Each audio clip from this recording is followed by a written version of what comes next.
Derby weekend, all round the country. A win for Norwich in East Anglia, a draw in Manchester, and a 3-3 win for them. Well done to them. Play the intro.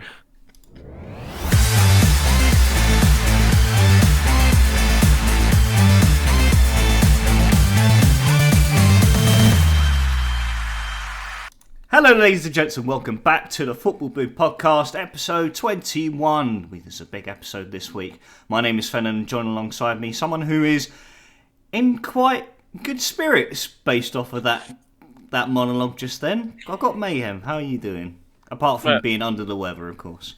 Yeah, not quite fighting fit, but I'm here. I'm loyal. Yeah, mate. I think, happy, contented. Could have been better. Could have been a lot worse. So yeah, content with where we sit at the moment. Yeah, I'd most likely relate to you at the moment right now, and of course, I mean, yeah, you were completely right with that statement, with there being a 3-3 victory based off of the ongoings afterwards. But I mean, you know, in regards to the Glasgow Derby, we both sat here last week and we both expressed that a point would have been a good result overall, because obviously they've still got to go to your place when the split kicks in. But it always feels like the mannerism of the game can always play an effect on your perspective, like what could have been, what should have been. Obviously Celtic got off to a fantastic start in the first half, in the first 30 seconds even. Dyson Maeda with the most Dyson Maeda goal you will ever see. Matt O'Reilly, a Panenka penalty at Ibrox. Brilliant shithousery.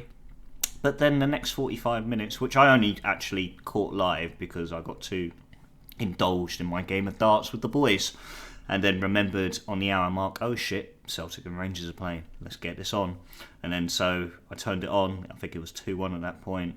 The equaliser came in, and then just as we thought that Adam Eder had come to save the day, that Cardiff City reject in Rabbi Matondo bends in a 92nd minute equaliser for Rangers to win the game 3-3. But Mayhem, the stage is yours. What is your perspective after Sunday's result? Well, a disclaimer: we at this side of the city. I get that I'm not in the city, but over on this side, there'll be no fist pumping. There'll be no victory on the day. It'll be a bit more rational. I mean, Scottish football has chewed up Philip Clement and spat him out, and this is a man that has only ever really faced adversity against one team, and he's got a problem. He's fist pumping to the Onion Bears, doing laps of honours, walking these boys around. I think he was half expecting to stay on the pitch and have the trophy presented to him on the day, I think. Disappointed enough, he goes behind the scenes and delivers victory on the day and all the other verbs and superlatives that he could cram into a sentence. And, you know, good for you, Philip. I could just imagine like that little that FIFA meme, like well done to Rangers not losing to Celtic trophy, and they're lifting up just nothing. Yeah, it's mind-boggling when you put the two games together, and the fact that you've lost one and you cried about it, and you've snatched a point from the jaws of defeat, and you were still crying about it a wee bit, even though you were victors on the day. But yeah, look, the first half was as good of a performance as we could have hoped for, away from home, behind enemy lines, well within the cesspit. And I'm sure they really, the Union Bears had spoken to their fellow bear brethren, and they had told them how they were going to put on the typho. It was going to be blue. It was going to be passionate. They were going to fill the stadium with noise. And then their Hall of Famer captain just boots the ball for Tavernier, and that took the sparkle out of them. Oh no, that smoke dispersed fairly quickly. The decibels dropped down a few places. And obviously, yeah, look, we get off to a flyer. Um, we were, for large parts of the first half, had a good sense, foothold in the game, a good sense of how the game was going. Created some good chances. Obviously, Dazen gets slipped in, has another chance to make it 2-0, but when it's not booted off of him and he's actually got to use footballing technique, he can only find Jack Butland by kicking the ball directly at him. Matt O'Reilly hits a fantastic header that Butland, to his credit, makes a really, really good save from. And then we were on top. Hart didn't have anything to do. We were comfortable. Connor Goldson just doesn't realise that you can't stick your arms out in modern day football, mainly because they don't get given against him. And this one didn't. My brother Beaton had to be Oh, who referred else? referred to the screen, to when I imagine VR was saying, "John, we can't not give that one. It's so obvious."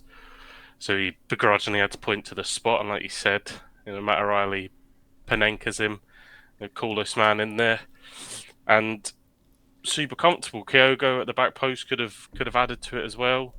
And in all honesty, we should have been out of sight. We should have been 3-4 up at half time. The game should have been done. They should have been heading for the exits. We knew there was going to be a response. There was always going to come out and be far more charged up in the second half. Beaton was going to be reminded at half time what the assignment was as well, because he hadn't quite followed through with that. A couple of quickly brandished yellow cards, but he was going to be well reminded that, look, you've given them a penalty, you need to even this up. And 10 minutes into the second half, his opportunity arose. He's in a good position. He feels that Fabio Silva has simulated, books him for diving. VAR gets involved and tells him to go and look at it. You can see that Alistair Johnson, clearly takes the ball first, and then a part of his foot does catch Fabio Silva, but he's already on his way down. But of course, he had the opportunity to even it up, and that's what he did. And Tavernier does exactly what James Tavernier does. He scores penalties. I thought Hart made a valiant effort at it, but it was a good penalty. And then they were knocking on the door and pressing, and we couldn't really get the same foothold. We didn't really have an out ball. Callum comes on. I thought as a sign, I thought Rio Hatate was fantastic in the game as well, Yeah. especially in the first half, and obviously run out of steam a wee bit in the second. Callum come on and probably wasn't ready for the game. And results in him giving the ball away and cutting it back, and Seamer hits it and it deflects, takes a wicked deflection and Yeah, it goes does. in the Yeah, top corner. massively. And it's 2-2, and you're kind of thinking on the 85th minute, right, 2-2, just buckle down here, boys. You've probably got at least another 10 minutes to play here, because they're going to be desperate for these to win. Brother Beaton's going to plug a load of time on no matter what, I love that name, Brother which Beaton. which he did as well. But yeah, straight away, Adam Eder up the other end fires it through Jack Butland.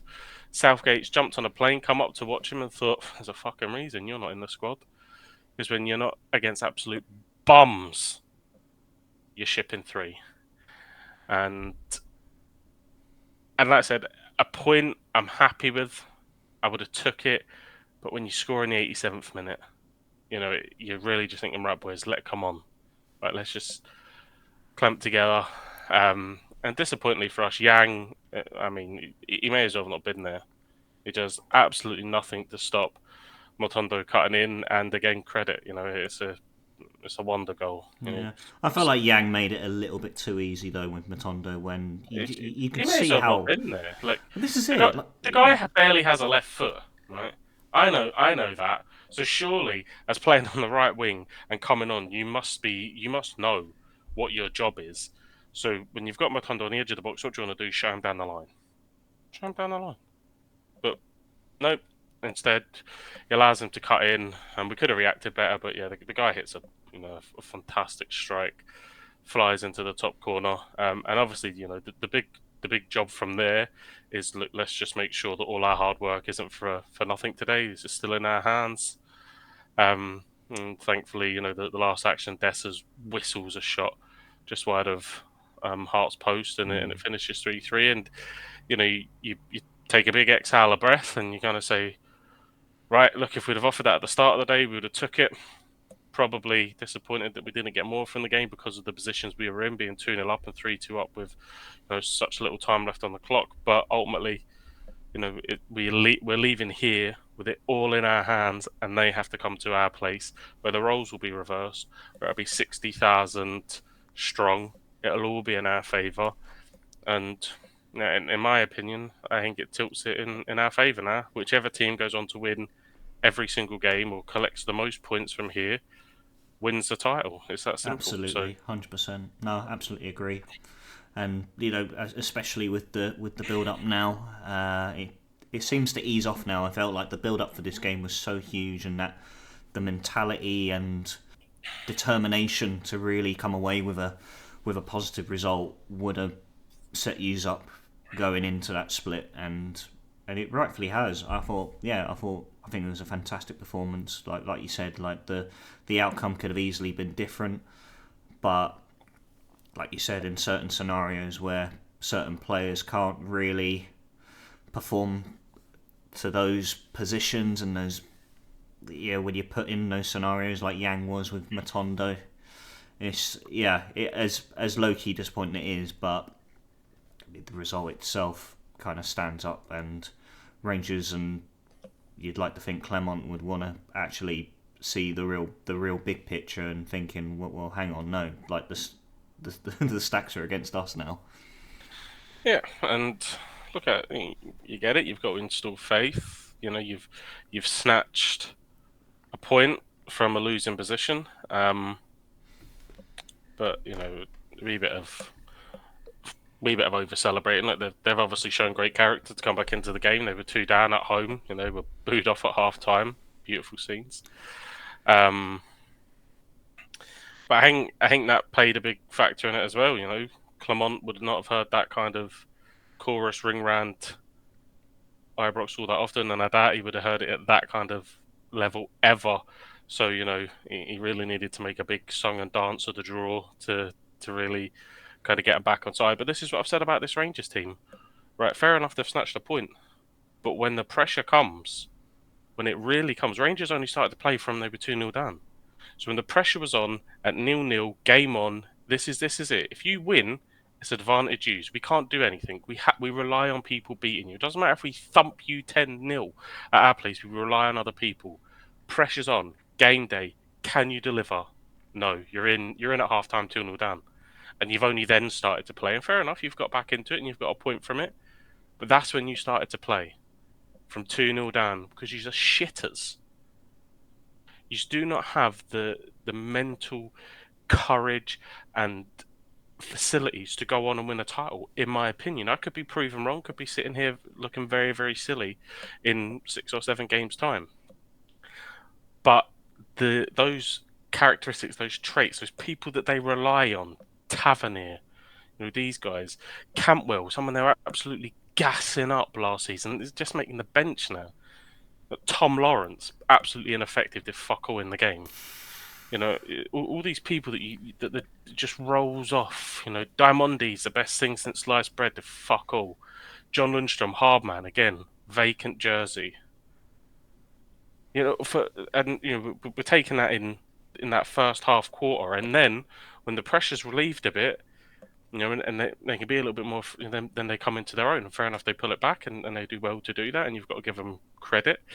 With if we're looking back at the big moments, we could, I said we could have been better in those moments. We could have defended those moments better.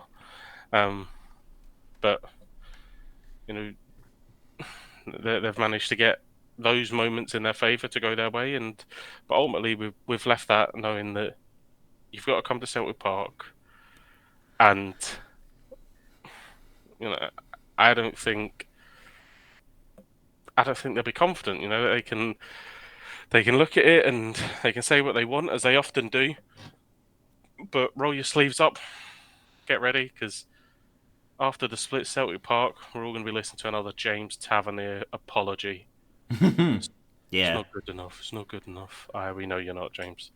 But you're no, good enough to kick it onto Maeda and give yourself an uphill battle after 30 seconds. absolutely, absolutely. But I mean, like you said, I think you put it perfectly that they are mentally vulnerable when it comes to big occasions, and it's only gonna the pressure is only gonna crank up as you approach the split, as they approach that fixture at Celtic Park. I mean, we could sit here, and of course we are absolutely biased, and there's no shame in that whatsoever. And I feel the ball is in Celtic's court. Of course, as much as confident as we are that Celtic can approach this time of the season, approach these big games, and perform to the maximum, we also, it's very evident that Rangers don't have that same capacity of confidence going into these big situations, and this is the dividing factor in what makes you title winners and runners up. If you look, that they can maybe point to, their Scottish Cup win. Um, not not obviously last season, but the season before in the semi-final when they got one over on us. But in games that matter, in these big crucial crunch games, they very rarely seem to do it. They just, it seems that they have a real disease in their club. They get to a Europa League final and shit the bed, lose on penalties. Yeah, It seems like in where in the one Welshman actually got the fucking inside job spot on, unlike the other Welshman. Didn't get the fucking motive, did you, Rabbi Matondo? Don't worry, you may have scored a 93rd minute equaliser, but I ain't going to get you into the Welsh setup anytime soon because you're shite. but when you're looking at these big moments that they have, they tend to come off second best, and for whatever reason, they don't identify, the what you would assume is the key problems. These key players in the squad, these Connor Goldsons, these Taverniers, Ryan Jacks, Lundströms, these people that just perpetuate failure throughout the team and just keep them in there. Yeah, they'll be all right That's again the next thing. season. There's certain names there I didn't think were still on the books, like Ryan Jack, Tom Lawrence. Like again, these are players that have got PTSD of being failures at that club. Yeah, and yeah, look at we're unbeaten against them this season, so more than confident that coming to Celtic Park will be a step too far from. What we have to do is not look too far ahead and make sure we deal with our business, week in, week out until we get to that game, and then after it as well, make sure that whatever advantage we do pull out, we don't give away. We'll probably be going away to Kilmarnock on that horrific AstroTurf piece of shit. Um, Oh God, yeah. so there's going to be tough games in there. I mean, the state of Dens Park at the moment is an absolute tragedy. So, whether they get to play football there tomorrow, who knows? Because apparently a top flight Scottish Premiership team can't deal with rain on their pitch. Has to be fucking pitch inspectioned every fucking Oh, game. don't worry. We'll get onto another bad pitch that we get to celebrate. Well, we'll actually get to celebrate, not to obviously bemoan. But but I feel Celtic approaching St Mirren next Saturday, ruthless approach. Go out there, play to their full strengths. Go into that semi-final fixture against Aberdeen, full strength, and it's set up for you boys for This the is it now. split. This this is this is it. This is go time. Yeah. This is you know this is where champions come to the forefront. Have we been off the pace this season at times?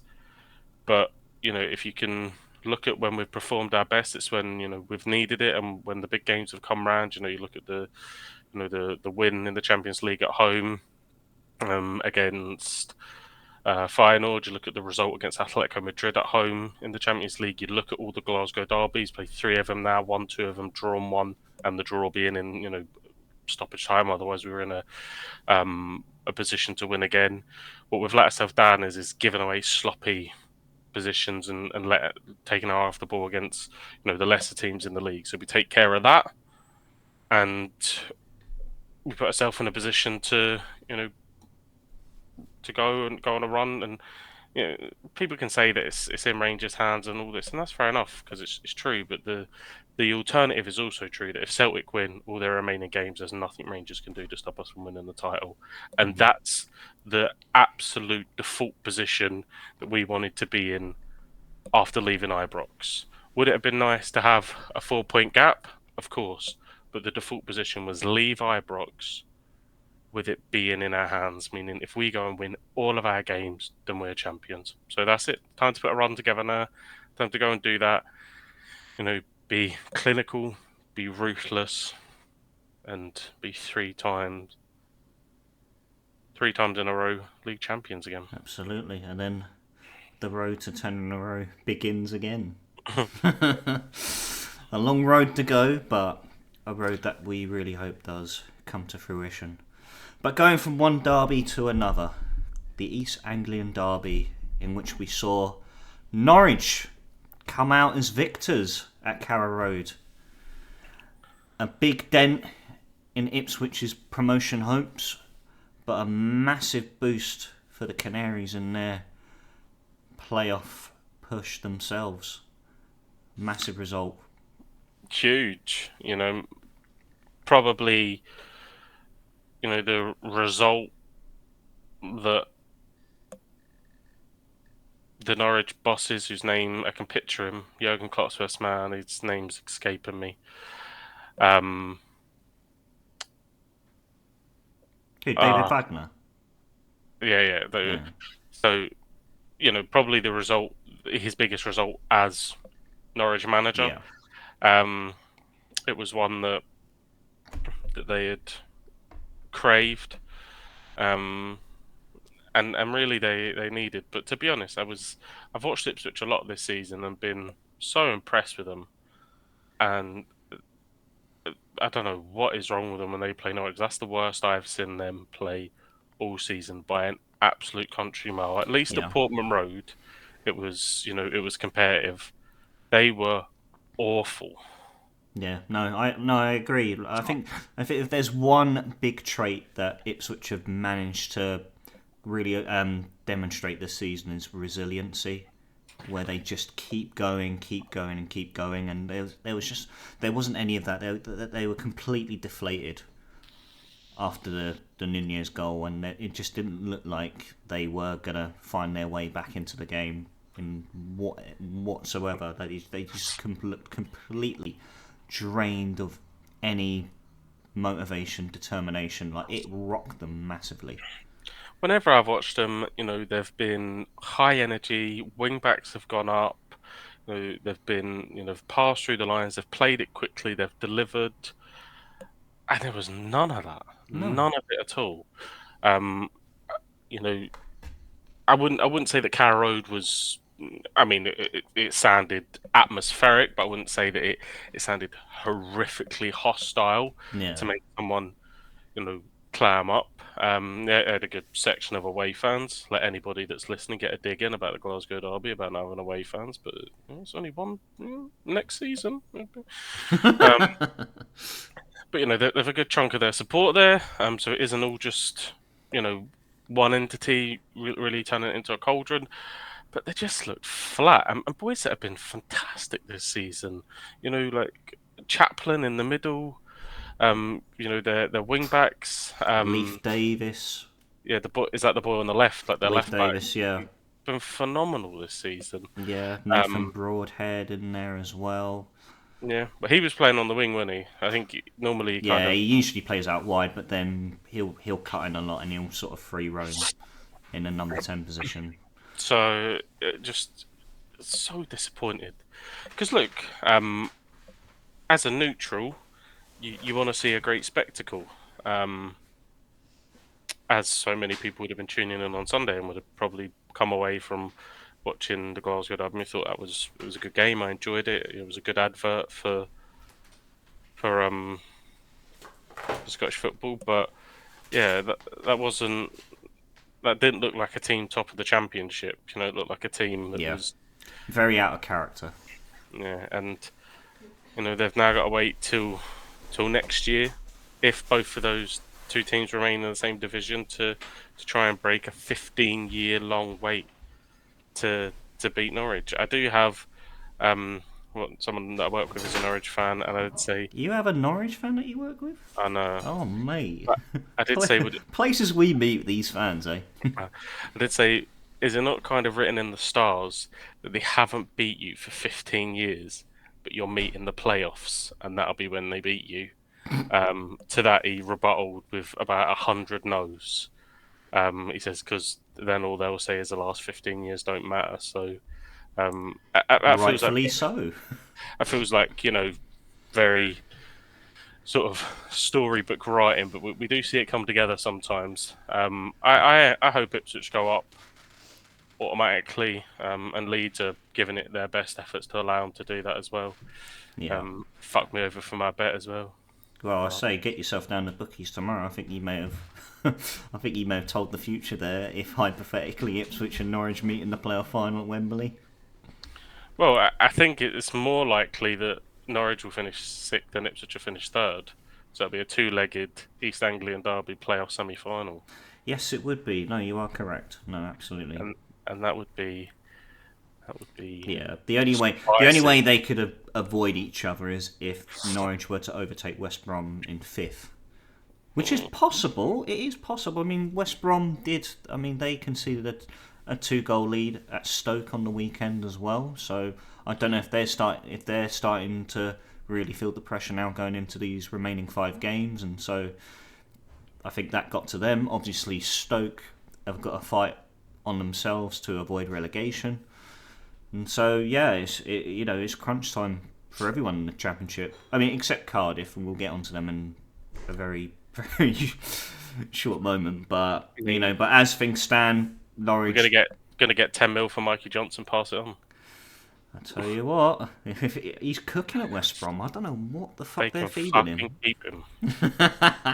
They could, but Norwich 4 points clear of Coventry at the moment, and Coventry do have a game in hand, and Hmm. so yes, the favour is in Norwich's liking, and so as things go, like I mean, they still can catch West Brom, but ultimately, yeah, I think all of us have been wanting to back Ipswich to go up through automatic promotions over anyone else.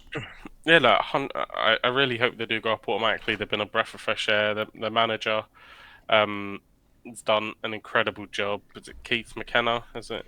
Maybe I've got that wrong. But Kieran McKenna, isn't it? Kieran, is it? Yeah. Um, but he's done if manager of the year for me. I don't even think it's an argument. I don't think No, absolutely not. I don't care about Leicester winning. Look at the money. I don't care about you know. Daniel Farke at Yeah. Leeds, again, still got a really strong squad.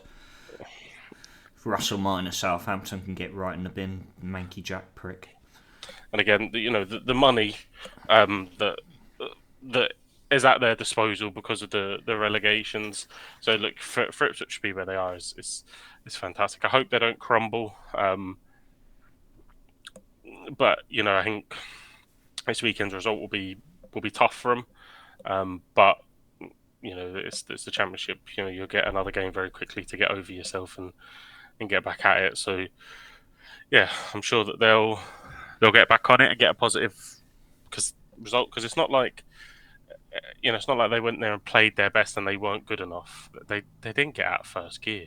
That was it. I think that was really it. It was the one time Ipswich just couldn't go on an off day, and they just did. Like you said, there was big players in that team who performed, especially like back last week when they produced that incredible comeback against Southampton at Portman Road.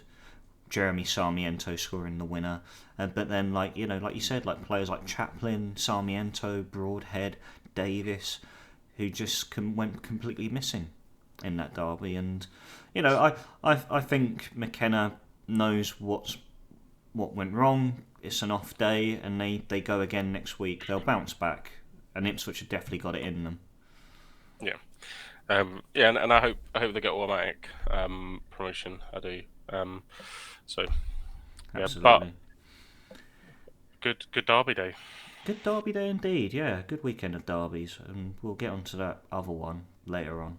But another team that is still in playoff promotion hunts is Hull City, who came to the Cardiff City Stadium, and just like with every other team, it's a free 3 points for everyone. We'll exclude Ipswich, don't worry. Right? I don't know what happened that day, but yeah, no, it was. I think it was a game that really showed the difference in superiority. Again, we're talking about Ipswich getting out of first gear. We didn't even fucking start the engine at all. I think really the only spell we had where something could have happened for us was when Carl and Grant got us a goal back. But then again, we were just switched off the entire game. We sat so deep, and Hull fans have been very critical at times with the way Liam Rosinia plays football, where they're very side to side, but they keep the ball at their feet and they look to work defences sideways, and we played into their hands so easily, and to give the freedom to a player like Fabio Carvalho in the Championship is just absolutely criminal. And we made it so easy for them. Like it's poor man marking from the set piece that leads to the first goal. The second goal get carved open way too easily, and the third goal was literally given to them on a golden plate. Absolutely, we get a goal back, the place is lifted, and then we get a free kick in our own half. Fucking, I don't know what on earth Phillips is doing. He's giving instructions to Perry NG, who's looking away from where the ball is, and the ball's played to him. He has no idea. Jaden Philogene runs onto it, and it's a simple slot home for him. He could have got another later on in the game. He just couldn't take his chance 1-on-1 with Horvath. But again, it was just complete and utter flat performance. And if there was a glimmer of hope for Cardiff to make a late push for the playoffs, it's definitely gone now. And I didn't expect us to anyway.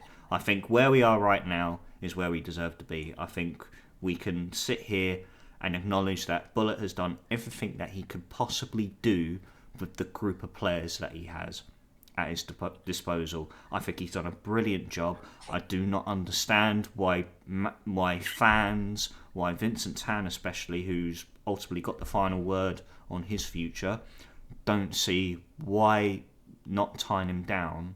Why tying him down is a bad idea. I really do not understand it.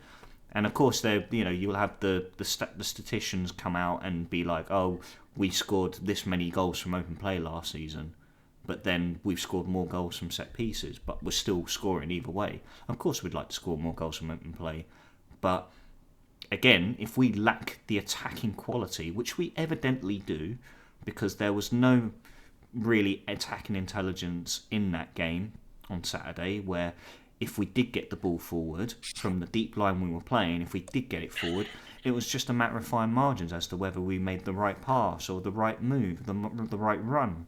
Everything just went completely wrong. It almost felt like we were playing to lose that game from the start, which of course isn't true, but that's where the mind takes you when you're in that red mist of being outraged and disappointed in the performance. And so I just don't get, like I say it over and over again, we can't go through this same old cycle where we have a good manager on our hands who has looked to rebuild a complete and entire squad, look to implement a philosophy with the players he's got, and not been allowed to build upon it.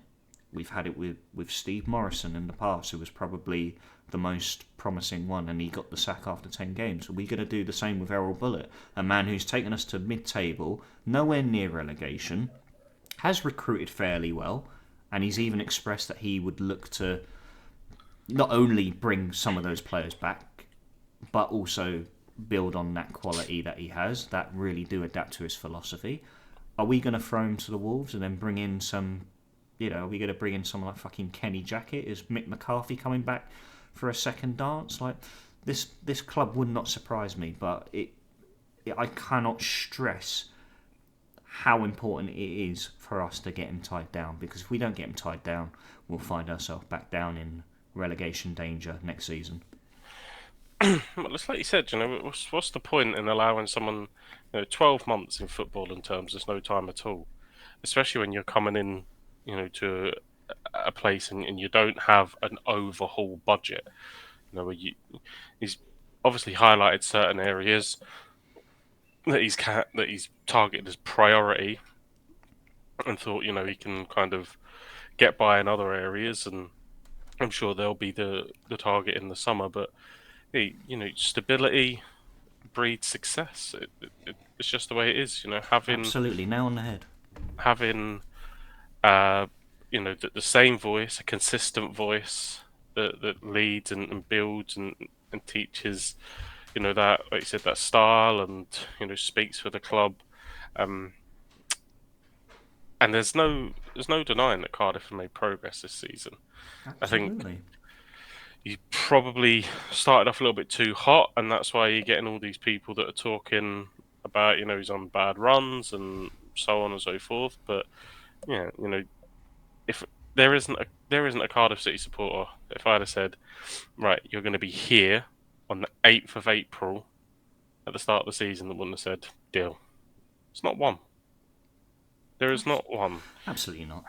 So look, you can take these games in isolation and break them down, and dissect the performance. From a personal aspect, I think I don't know who's fully in control of recruitment at Cardiff, but I think you could have recruited better. Um, I think for someone that wants to play quite high intensity football with a high-ish line that's implemented at some points at Cardiff, someone like Nat Phillips isn't a great signing. He can pass the ball out, but anything over the top, he's in real bother with. Um, Turnbull, I'd have my questions about as well, especially if you're asking him to cover a lot of mileage. This is just me looking at these players, from supporting another club. So I worry that And represented another club though as well, where you've seen them really not quite in the flesh, but remotely in the flesh, if yeah, that makes sense. um, I worry that a scouting network has brung those two players into Cardiff City, and when you look at what Errol Bullitt, and you listen to what Errol Bullitt wants to do, and you look at how you were playing earlier in the season, they don't really fit that mould. No, no. So I worry about that. I mean, how long does he persist with going and saying, right, I want this type of centre back, and they go, well, we can do him on loan. Or I want this type of midfielder. Well, Turnbull's available for 2 million, and it's do you cut your nose off to spite your face? Does David Turnbull improve you? Maybe in some areas, but I don't think it improves you in the core areas that improves you as a team. In terms of individual players, is he slightly better than this person? Probably, but as a team setup and where you want to play him, and the output you want from him and the expectation, does he improve you as a team, as that setup in that first 11? I don't think so. Does Yeah, Nat Phillips improve your defence over what you had? Maybe distribution wise, but in terms of defending, recovery, pace, I don't think so. So I worry that they're the people that are being offered to him. So how much is Errol Bullitt losing patience? Even if Vincent Tan on the 11th hour says, right, here's your contract, does he want another 12 months of waiting until the last minute, and then having to fit players, that old circle holes, square pegs. How much is Bullet in it? Because when he come in, he was passionate. His teams were playing with passion, pride, and were running through bricks walls for him. Look at the Derby Day win, right? And then look back at look back at the Derby at the Liberty. Even look back at the one that you won at Bristol. It wasn't convincing. It wasn't like that was a proper performance. They're proper playing for the manager. How much is his heart in it? as well. How sick and tired is he of the antics that seem to infest the hierarchy of Cardiff City Football Club? I wouldn't be surprised if he walked. If I'm completely honest, I wouldn't be surprised if he walked out at the end of the season. And he has every right to as well. Like you said, Vincent Tan turned to him in the 11th hour in January and gone, right, yes, I'll give you the green light. You can bring in up to 3 players. Unfortunately, you can only get 2 of them on loan, so you got a budget of 2 million to spend on a particular position. David Turnbull turned out to be that player, and now it feels like that Errol Bullitt has had to really compromise with how the player plays. So with Nat Phillips, has he dropped the line deeper? David Turnbull, is he really trying to get more out of him where he's trying to really cover more ground than what he's used to be doing? And with that, completely, I mean, what's the word for it? It just really throws the whole philosophy out the window a bit. Well, It's a poor compromise. I don't think that David Turnbull suits Errol Bullett's style. He No, didn't. He no, didn't. he doesn't. He didn't suit Ange Postecoglou's high pressing Yeah, intensity. He would come off the bench. Brendan Rodgers, he played a wee bit more, but ultimately, again, fell out of favour because the output wasn't there. So I don't know what Cardiff City were expecting to get. this is it. And he, David yeah, Turnbull is a good technical football player. On the ball, given time and space, he is a good footballer. He showed that plenty in at Celtic. And given time and space, it will show it plenty of times at Cardiff. But if you're expecting him to play at this high velocity, high energy, he doesn't do it. And then when you're playing in that kind of system and there's one person not pulling their weight, it's so easy to play through the press. You may as well be down to 10 men. And yeah, that's the problem that you have.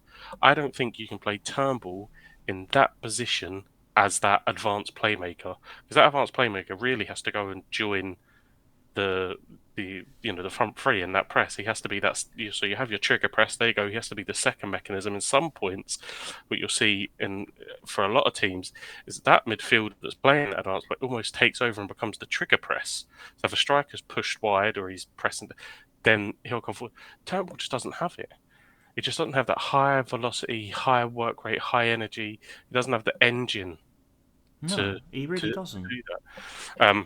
He floats. Yeah. That's what he's best at. He floats. But then even then, with him just drifting in midfield, he still needs 2 other midfielders to cover ground for him because he can't do it. And it's And so. And again, it becomes conflicting because we're playing with a donkey up top in Yaku Mate because Atete's out injured. Jeju is probably just as good as Yaku, if not maybe a little bit better because he can find the back of the net. And this is the thing, and so it's like he's almost encouraged and forced to play as like a false nine kind of player. When Yap goes wide, he then has to cover space in the middle. And so this is it, and we haven't got the best out of David Turnbull yet. And again, it feels like he's turned into that £2 million signing, which is a lot of money for Cardiff nowadays. He's turned into that £2 million signing who comes off the bench. yeah, And and when he does play, he's not played to his strengths. and look, it's a £2 million signing. If everybody's fully fit and you know fighting for places, he's not getting in anyway. He plays in Aaron Ramsey's position. Yeah. Or Colwell's, even. If we don't play him out left, then that's really Colwell's position. David Turnbull is a throwback, and his best position is a position that no longer lives in modern football, and it's almost like a shadow striker. Yeah, where yeah. where he has none of that defensive responsibility, and people will pick up the graft for him, and he can just drop off the striker, come a little bit deeper, operate in that, between the semicircle of the centre spot and the semicircle of the box in that space and dictate play. That's where he comes alive. That's where he's in range to hit it. He's a brilliant striker of the ball, can score from anywhere well within, that 25, 23 yard range, can pick a pass, but ultimately he isn't. Very rarely you're going to see him busting a gut and throwing a tackle. It just doesn't do it. No, it And really doesn't. No. What I'd like to see, though, in the last 5 games is for us to really push Callum Robinson back into the side. If we don't push him back, because, like, Yaku Mate is just a lost cause. That build of striker just does not work for us at the moment. I think if we have Callum Robinson and we have him sit in front of Turnbull, and Robinson will work for Turnbull, I feel they would gel quite well, because I noticed it when we had Mark Harris last season, and obviously he's moved on, gone on to Oxford, and probably has found his level there at League One, and he's doing well. But I feel we could possibly get a repeated outcome with Robbo and Turnbull alternating, where Turnbull doesn't really have to press, he doesn't have to track, he doesn't have to cut ground. Robinson will do that on the halfway line, and then on the counter press, he would get forward. Turnbull's there as an option for him, and I think that would work quite well. But again, I'm not a football manager. I don't know what Bullett's thinking. Obviously, Robinson isn't making it into the team for a reason, and so. But I think with 5 games to go, like, there's nothing to play for us anymore now. I feel, if anything, we should be pushing some of these youth players into the system now. I think if we're looking to build for next season, and Bullet hasn't, if he is keen on staying, and he hasn't got those reassurances from Tan, not all of them that he wants, I feel the best thing we can do now is push certain youth players that are on the fringe of the team at the moment. I'm talking the likes of Kean Ashford, who could well be that missing link that we need in our attacking front line, who can play as the false 9, can play as a out and out striker. We've got Joel Colwill, Ruben's younger brother, who can play more defensively, but can also be transitioned into midfield. Like, just players like those, and I'm thinking it's 5 games left to go now. Like, we've got mid-table. I think we've done okay. I think if we go out there with no pressure on our shoulders, try and push some of the youth through, and then it just, I think it gives us a stronger idea as to what Bullet can work with next season. Yeah, well, I mean, what's really the point now in playing loans? These boys probably aren't going to be here next season. This is it. Don't. I mean, Mark McGuinness, I'm hearing, is back in training now, so I think that would make it easier for Nat Phillips to drop out the side for the remaining 5 games. But obviously, it depends on how far back Mark McGuinness is from playing 90 minutes. Wilson Esperand, I think, has already been shifted out the side. He comes on as an impact sub now. JC's now reclaimed his left back position, or left wing back position, as Bullet likes to go to a back 3 with wing backs from time to time, which he did against Hull. And I just feel now like Jeju, another loan signing we've got, I don't think he's not it. He's not it, full stop. And like I said, give Ashford a run out. Give him minutes, get him some first team experience, and then again, he could be another one of those players who ends up like Ruben Colwill. I can't wait for Isaac Davis to come back from his loan spell in Belgium. I think he's had a good loan campaign out there in Belgium, and I don't see why we don't push him next season. And again, looked highly promising. I mean, what an outlet he was when he was playing for us last season. That injection of pace and agility that we just lack throughout this squad. And I mean, as much as I agree with the loan spell he's been given, I think he's been highly missed, like in terms of having that different outlet that we've lacked. We expected that in Josh Bowler, and it turns out he just doesn't. He's just not as direct as he. And so I'm looking forward to having Isaac Davis back, but I just feel, you know what, 5 games left to play, nothing to play for. Away to Birmingham, away to Millwall, and then back-to-back home games against Southampton and Borough. And then my favourite team we get to play on the final day of the season, Rotherham United. We're all going on a League One tour, League One tour, League One tour. I've got a little song for you, Rotherham fans. I don't care if you hate me. Sorry, not sorry.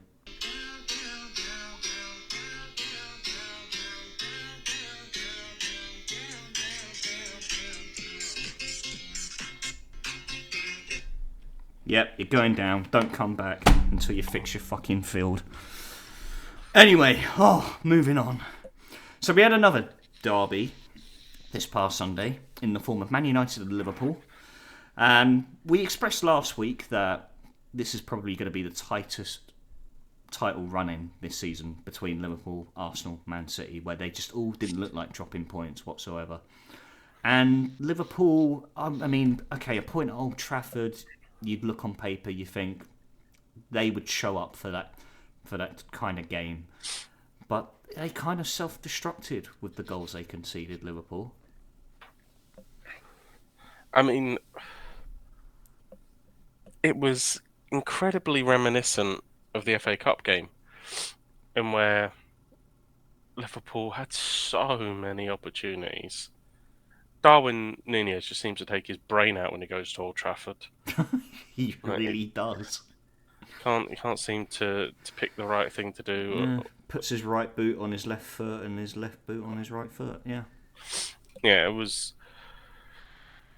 I mean, as a Liverpool fan, it must have been so frustrating to watch that happen in the FA Cup and deal with the noise of obviously losing to your biggest rival, but think, no problem, we're back here in a couple of weeks, and I thought they were going to go there and do a job on them, lay down the marker and say, this is us, Klopp's last season, we're taking no shit in the league, and they started well, got the opener, and then you was like, right, you need to score again because if you don't, you know, things are going to start to get antsy. You know, memories from a few weeks are going to start to creep in, and this may go the exact same way. And they missed so many chances, man. So So many chances. many opportunities. They really could have killed that game off a lot sooner.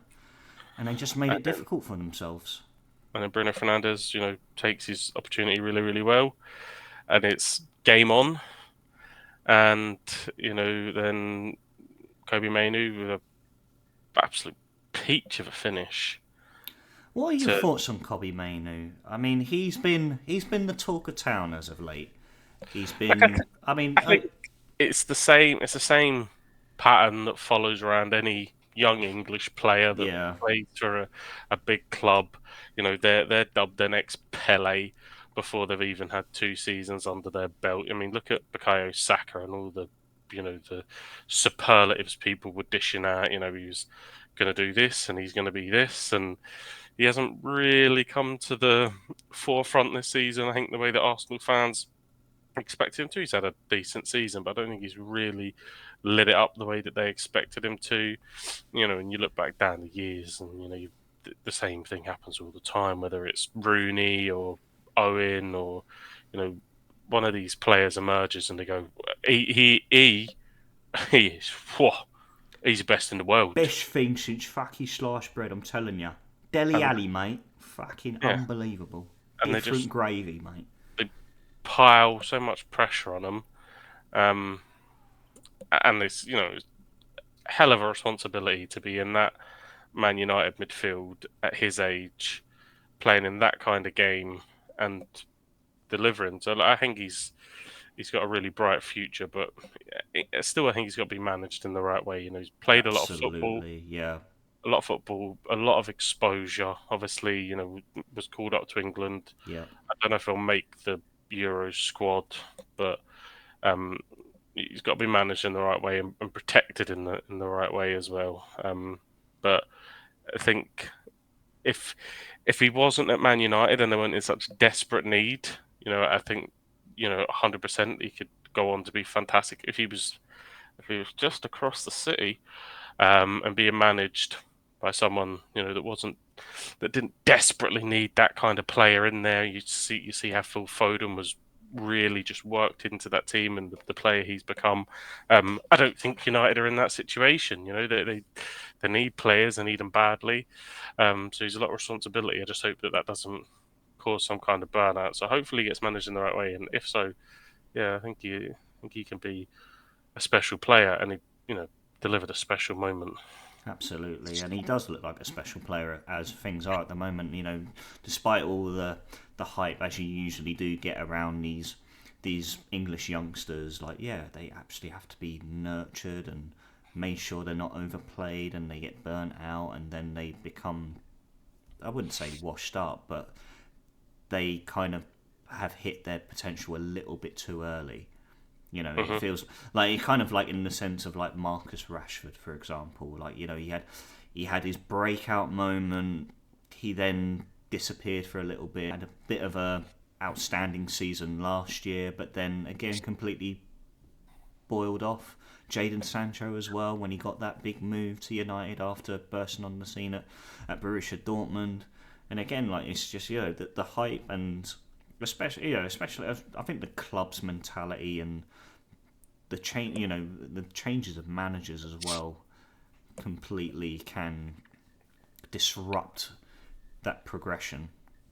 Yeah, look, anyone that shows any kind of serious potential, you know that they're going to come with it's going to come with a certain kind of ilk from the tabloids that is going to paint them in a certain way. That's what the English press does. Yeah, Um, but I thought he had a decent game. The commentary referred to it so many times about how dreadful United's shape was.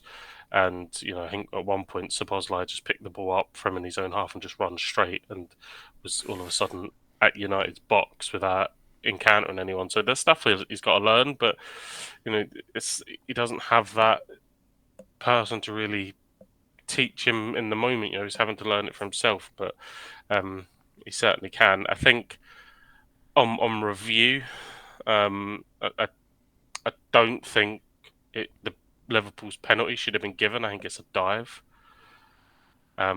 Where oh, Wan-Bissaka, is it Harvey Elliott that goes yeah, down? Yeah, that's a Wan dive. Yeah, I've seen the replay. Wan It's definitely a dive. Wan-Bissaka dives in, and it is reckless. But I mean, I don't think he makes contact until Elliott kind of shifts his foot into him and simulates it. No, Um, um, initially he doesn't make contact. It's only when he does shift his right leg into him. I'm amazed that VAR haven't looked at it. But it's just it's just me. But obviously, Mo Salah calm, cool, and collected, and they pick up a point, and it leaves them joint top goal difference, and it is getting very, very, very tight. Yeah, and things didn't slow down for Arsenal and City over the weekend either. City going to Selhurst Park, picking up a comfortable 4-2 result against Crystal Palace.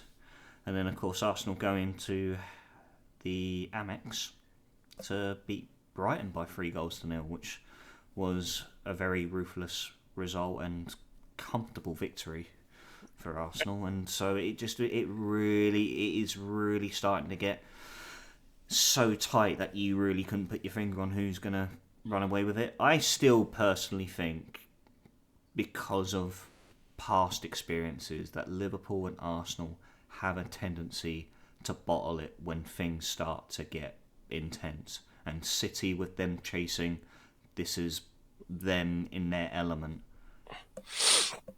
and will put pressure on the other two. Yeah, um, I think that's completely fair. I think the biggest thing that those other two can't do now is let.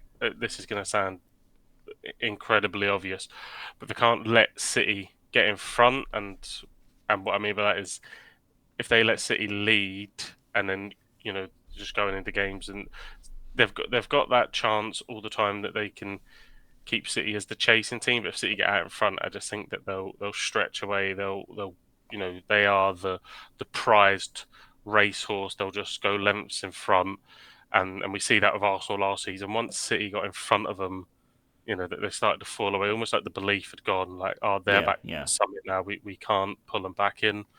Um, and I think that that could be incredible. I think psychologically, when Liverpool look up and they see Arsenal, Liverpool go, okay, that's fine. And when Arsenal look down and they see Liverpool in second, they go, okay, that's fine. yeah, exactly. But But they're both looking down at City and going, "Oh shit." but yeah, that's the you know that's the 10,000 meter Olympic gold medalist. It's just hugging on the shoulder of the two pace setters, and as you get around to that final 200 meters, just going to shift to the side and come belting through. Have you got enough to go with them? Arsenal have got to play Chelsea still. They've got to play Villa still, who on their day are Imre Emre Yep, yep. turn them into a force, and they're battling for Champions League.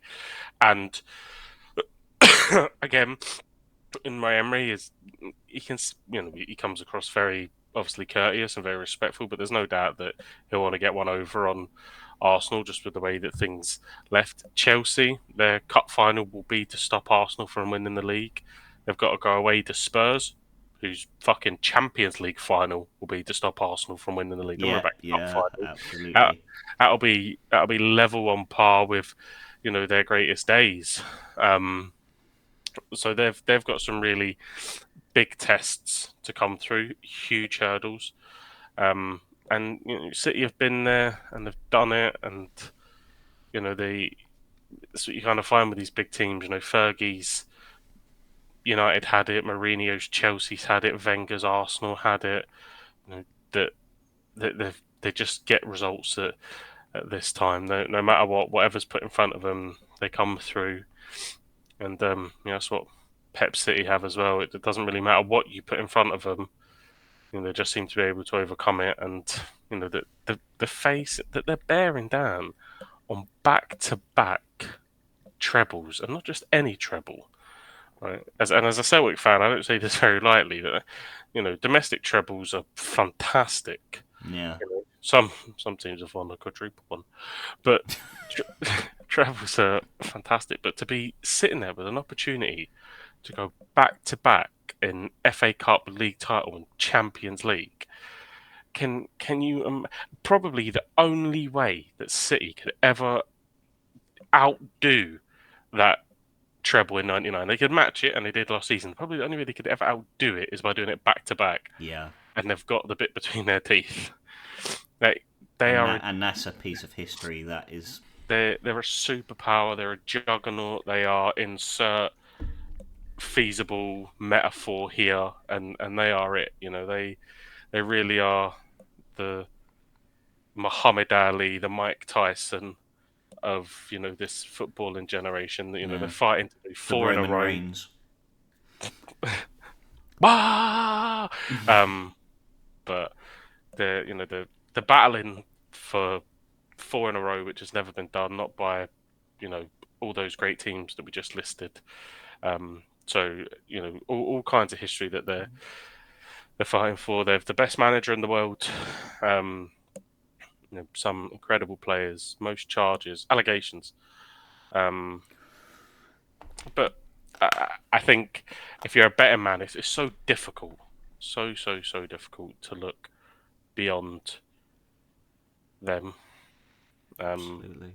there's beautiful stories to write, poetic and lovely stories to be told about.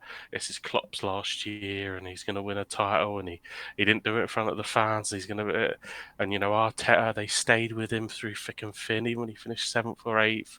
But when you're in the water with a great white shark, it don't really give a shit about any of that. Doesn't have much time for empathy, you know. So Well, I mean, if Klopp does manage to, hypothetically, if he does look to be on path to winning a title in front of an audience, he better not hope for a cash in anytime soon. So, sorry, a lot of WrestleMania puns coming in this episode. But um, look, one last segment as well that I wanted to really talk about because I don't feel we've really given a lot of airtime to them recently. But Spurs being in quite a two-horse race for that top four, that fourth place spot specifically with Villa. What are your thoughts on Spurs as of late? Obviously, they beat Forest by 3-1 yesterday, and some really good goals as well from Van der Ven and Pedro Porro. yeah, Which it was. We weren't wasn't sure the game was going to go ahead. I think there was an incident in and around the Tottenham Hotspur Stadium, and someone lost their life. oh shit. So that they weren't sure the game was going to go ahead, Mm-hmm. um, and obviously it did. They managed to find alternate routes or clear the roads in order to get the fans there. I think obviously the strange later kickoff helped with the situating fans and getting them all in.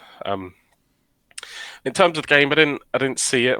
I was kind of all footballed out after having the anxiety of, Yeah, earlier on, and then of course, kind of of course. taking in a bit of um, the tourist derby. Um, but I did see that they won, which I think takes them, to fourth out right now. So they're level on points with Villa at the moment. Villa do have a game to play over them. Okay, is it still a game in hand? Is it? Yeah, Villa do Did because Villa I did think I Villa think win? it's Villa that got a game in hand. I'm going to have to check this again. No, Spurs have the game in hand. Yeah, so Spurs have the game in hand. Okay. Spurs. Yeah, so they're fourth outright. Um, and look, I think from where they were, the absolute job assignment would have been get us back in the Champions League. Yeah. And if Hand completes that first season, yeah, okay. Yeah.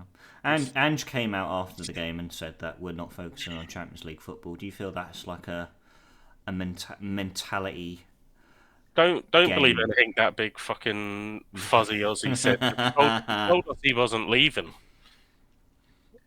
He Yeah. told us he wasn't leaving. Yeah. He was having Maybe fucking again, Zoom calls in is it Tottenham to Court Road really defending walk? Levy. Yeah, that's true. But no, again, it could be a tactic. Yeah, look, all Definitely managers, mind games to all, really sort of play down. yeah, that's it. All managers do it, don't they? Yeah. They asked Pep Guardiola something similar at the press conference where he said, "Can you win all your games left to win the title?" And he just says, "We just focus on the next one." Blah blah blah. Yeah. Um, and that'll be the story up until the last game of the season. Um, they've got some big games as well. Again, that North London derby will be huge for them. Yep. In the context of their season and the implications that it will have elsewhere if they can get a victory. But Spurs' problem has never really been about what can you do against this big team. It's right. You're at home to Bournemouth. Just go and thump them, and they shit the bed. Yeah. So, um, but I think Andrew's done a really commendable job. It's looking like fifth place will be enough for Champions League football. I'm sure they'll want to secure it outright by getting fourth, but I think Tottenham, if it does come, if fifth place does trickle down, then 100% they'll at least get that. And I think from the rebuilding phase that they were in, they've done well to get to where they are. And what they have in Ange Postecoglou is a winner. Absolutely. Um, Hundred and someone percent. that just knows how to get it across the line and has done it recently. And you can caveat and say that was in Scotland or whatever, blah blah, and it was in Japan, but he knows how to deal with this. He's dealt with qualifying campaigns for World Cups and got Australia there. Like, this running is where he really comes into his own, really motivates the players, really finds big performances. Manages his squad really well, and you always tend to find around the end of the season, yes, they were blowing up with injuries, but the way that he manages his squad, you always tend to find around the end of the season you have all your big players back. So now they've got Madison back, they've got Van der Ven back, the Sar's there, Son's there, Werner is there, Kulusevski's back. So they're Yeah. again all of a sudden they're strongest. They're putting their strongest foot forward. You couldn't want for any more coming into Yeah. the I think he's back end. really got the best out of Timo Werner as of late as well. He plays him out wide on the left and really does allow Timo Werner to come in on his own. Like either the pace that boy possesses to really go at defences. Like I think he's managed the players that he's managed to bring in incredibly well. And like you said, with returning players such as Madison and Van der Ven and Saar, Son, everyone, like he's got them at his disposal for this final run of games. And like you said, this guy's a winner. He's got a track record, a proven track record and portfolio of him doing it in in other areas of the world. And this goes to show, like, experience doesn't always prove to be the standing point. It's just that it is just the mentality of what he possesses. And if he wasn't backed heavily enough by Levy this summer, he's going to be backed even more come next season, regardless of where Tottenham finish. I think Ange Postecoglou likes to make things harder for himself as well, because Timo Werner, to me, is just a slightly better German Maeda. The guy is super quick, right? But 9 times out of 10 picks the wrong fucking option. He just needs to work on the end product. So, you could go out and buy this player that's a lot more cultured, Yeah, Biggs. I like a challenge. I like him. I need him to be fucking fast. He's got to be fucking quick down that left side, mate. Um, Proper quick. I'll whack 20 million on him in the summer to Leipzig.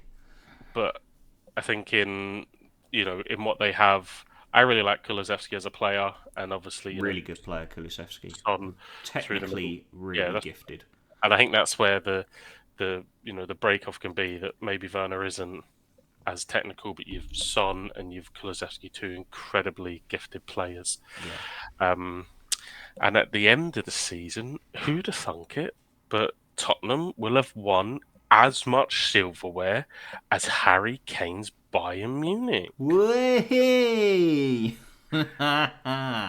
As Dortmund How sad is that, though? It feels like we mention the Bundesliga every week now, and it gets. It's a countdown. Like It is, yeah.